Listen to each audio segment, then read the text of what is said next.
शरद पवार गटाचे आमदार जितेंद्र आव्हाड आपल्यासोबत आहेत। जितेंद्र आव्हाडजी, युवा संघर्ष यात्रेचा आज नागपूरमध्ये समारोप आहे आणि विधान भवनाकडे जाताना अशा पद्धतीने अडवलं जात आहे, कार्यकर्ते सुद्धा आक्रमक झालेले आहेत। पहिली गोष्ट म्हणजे लोकशाहीमध्ये आजपर्यंत नागपूरमध्ये एखादा मोर्चा असेल तर ही काळजी घेतली जात असत की एक जो मोर्चाचं नेतृत्व करतं त्याला जाऊन भेटणं हे मंत्र्यांचं काम असतं।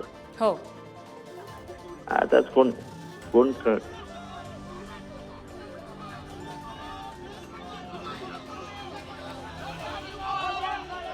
आव्हाडजी, इथे कार्यकर्ते आक्रमक झाले। तुम्ही असं म्हणताय की सरकार संवाद साधत नाहीये, असं म्हणताय तुम्ही? बरोबर आहे, सरकार संवाद साधत नाही।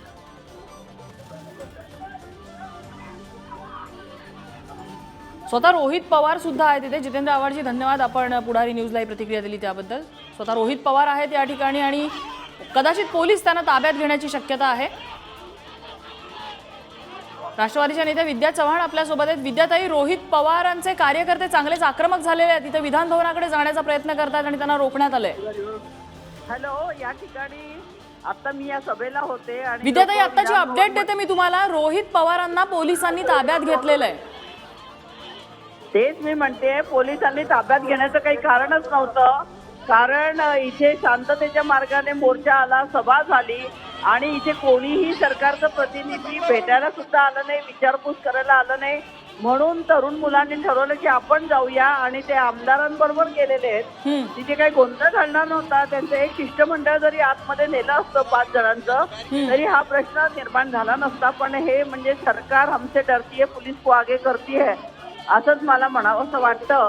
आणि अशा प्रकारे लोकशाहीमध्ये धाकदपटशा करून, लोकांना अटक करून, कार्यकर्त्यांना, तरुणांना दाबून चालणार नाही। तरुणांचे प्रश्न या सरकारला सोडवावेच लागतील। नोकऱ्या देणं, रोजगार देणं हा सरकारचं कर्तव्य आणि आमचा तो हक्क आहे। त्यामुळे अशा प्रकारे तरुणांना जर काय अटक केली असेल किंवा त्यांना जर काय तिथे अटकाव केला असेल तर त्यांना ताबडतोब सोडावं अशी मी या सरकारकडे मागणी करते, नाही तर त्यांना महागात पडेल का। रोहित पवार स्वतः आमदार आहेत, ते सदनात राहून सुद्धा हे प्रश्न सगळे मांडू शकले असते। कार्यकर्ते एकत्र आलेले आहेत, त्यांनी या ठिकाणी तरुणांचा संताप दाखवलेला आहे, हे समजू शकतो, मात्र प्रश्न मांडण्यासाठी अशा प्रकारे विधान भवनावर कूच कशाला करायची? ते तर सदनात पण मांडू शकले असते हे प्रश्न। प्रश्न मांडायला नाही मॅडम, इकडे बोलवलं होतं त्यांना, सरकारच्या प्रतिनिधीने यावं आणि तरुणांच्या मागण्या काय आहेत त्या ऐकावं। सभागृहात गेले 5 वर्ष रोहित पवार मांडतातच आहेत ना, परंतु सरकार देते का? सरकारने 5 वर्षात सरकारने नोकऱ्यांचा प्रश्न सोडवला का? नाही सोडवला। त्यामुळे आता मोदी सरकारने जे सांगितलं होतं दरवर्षी 2 कोटी तरुणांना नोकऱ्या, 20 कोटी तरुणांना नोकऱ्या लागायला पाहिजे होतं 10 वर्षात, कुठे लागलेले आहेत? मग आवाज उठवणं, हा लोकशाही मार्गाने आवाज उठवला असेल तर त्याच्यावरती अशा प्रकारे त्यांना अटक करणं किंवा त्यांना बंदी करणं हे बरोबर नाहीये। सरकारने आलं पाहिजे होतं, विचारलं पाहिजे होतं, त्यांचे प्रतिनिधी आले पाहिजे होते, कुठल्या तरी मंत्र्याने तरी यायला पाहिजे होतं की तरुणांच्या काय मागण्या आहेत त्या ऐकून घेतल्या पाहिजे होत्या, पण तेवढं धाडस सरकारने दाखवलं नाही। विद्याताई, धन्यवाद, आपण पुढारी न्यूजला प्रतिक्रिया दिली त्याबद्दल। त्यामुळे रोहित पवार यांनी या ठिकाणी ठिय्या मांडलेला आहे, पोलिसांनी त्यांना ताब्यात घ्यायचा प्रयत्न केला, मात्र रोहित पवार यांनी आम्हाला जर पुढे जाऊन देणार नसाल, विधान भवनापर्यंत जाऊन देणार नसाल किंवा सरकारचे कोणीही प्रतिनिधी जर संवाद साधणार नसतील तर इथेच ठिय्या मांडून बसणार असा पवित्रा घेतलेला आहे। रोहित पवार आणि त्यांचे कार्यकर्ते आक्रमक झालेले आहेत। विधान भवनाकडे जाण्याचा त्यांचा प्रयत्न असताना त्यांचा हा मोर्चा, त्यांची युवा संघर्ष यात्रा अडवण्यात आलेली आहे।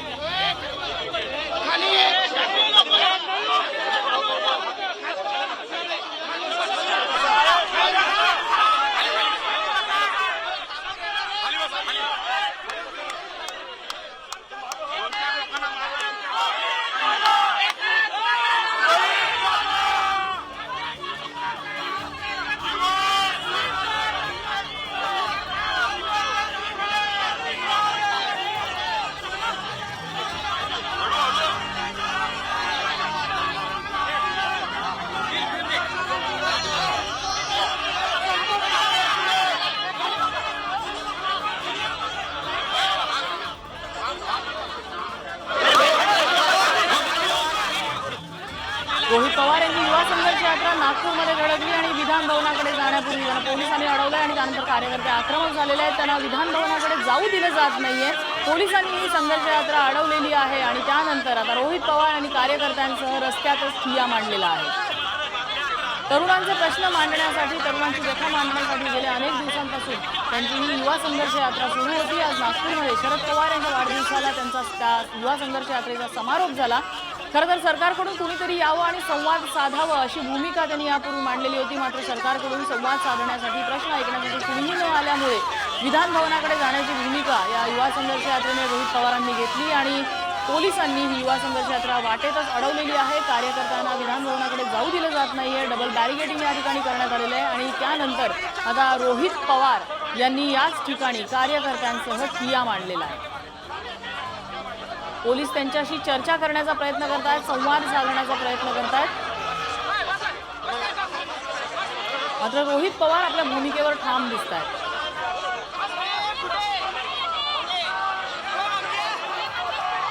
पोलिसांनी काही कार्यकर्त्यांना ताब्यात घेतलेलं आहे।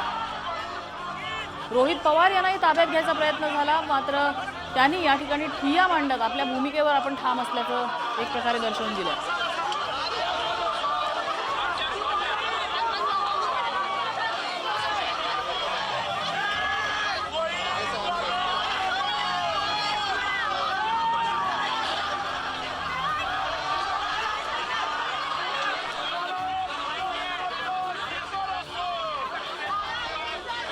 ठिय्या मांडून बसलेल्या कार्यकर्त्यांना सुद्धा उचलून ताब्यात घेण्याचे प्रयत्न या ठिकाणी कदाचित पोलिसांचे सुरू दिसत आहेत। रोहित पवार त्यांच्या काही कार्यकर्त्यांचं या ठिकाणी ठिय्या मांडून बसलेले आहेत आपल्या मागण्यांसाठी, तरुणांची व्यथा मांडण्यासाठी।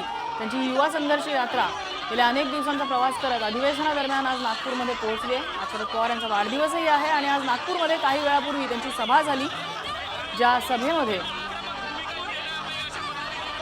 शिवसेनेचे नेते होते, खासदार संजय राऊत सुद्धा होते, स्वतः शरद पवार होते आणि त्या सभेनंतर सरकारमधून कोणीतरी मंत्री किंवा सरकारचे प्रतिनिधींनी यावं आणि संवाद साधावा अशी अपेक्षा होती। मात्र कुणीही न आल्यामुळे ही संघर्ष यात्रा विधान भवनाकडे निघाली, मात्र विधान भवनावर पोहोचण्यापूर्वीच त्यांना अडवण्यात आलेलं आहे।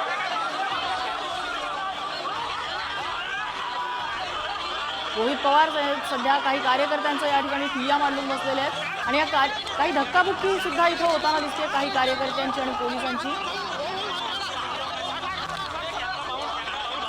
आणि पोलीस कार्यकर्त्यांना अक्षरशः उचलून गाडीत टाकतायत, त्यांना ताब्यात घेताना दिसत आहेत। रोहित पवार मात्र अजूनही या ठिकाणी ठिय्या मांडून बसलेले आहेत।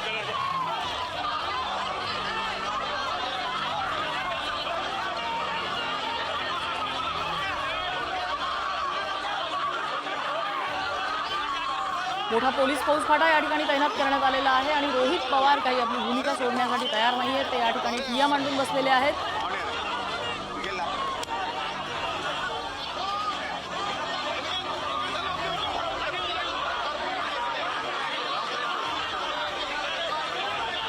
ते कार्यकर्ते पांगवण्याचा प्रयत्न पोलीस करतायत, त्यासाठी प्रयत्नाची पराकाष्ठा पोलिसांकडून होतीये, मात्र कार्यकर्ते काही ऐकताना दिसत नाहीयेत।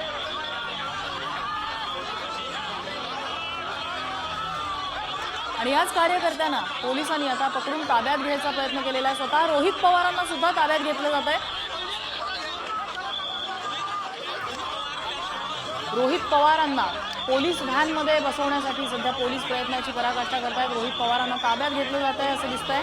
रोहित पवार या ठिकाणी ठिय्या मांडून बसलेले होते, आपल्या भूमिकेवरून ते हटायला तयार नव्हते, ते या ठिकाणी ठिय्या मांडून बसलेले। सरकारचा कोणीतरी प्रतिनिधी येऊन चर्चा करावी अशी त्यांची मागणी होती, मात्र कुणीही चर्चा न केल्यामुळे रोहित पवार ठिय्या मांडून बसले होते। अखेरीस पोलिसांनी त्यांना ताब्यात घेण्याचे प्रयत्न सुरू ठेवलेले आहेत।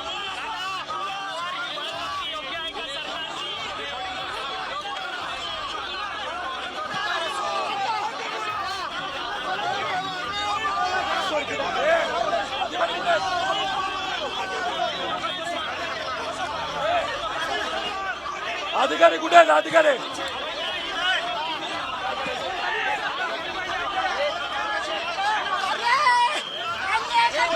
रोहित पवार यांना उठवण्याचा प्रयत्न झाला होता, मात्र पुन्हा एकदा ते कार्यकर्त्यांसह इथे ठिय्या मांडून बसलेले आहेत।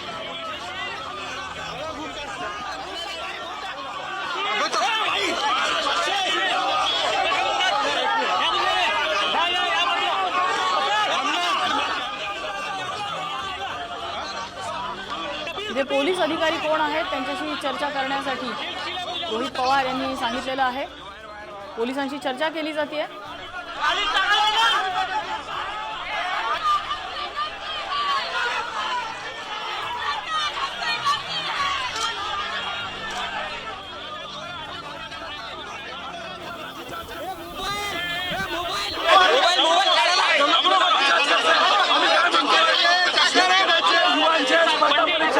मोबाईल काका मोबाईल खाली घ्या ना थोडा. अरे मोबाईल खाली घ्या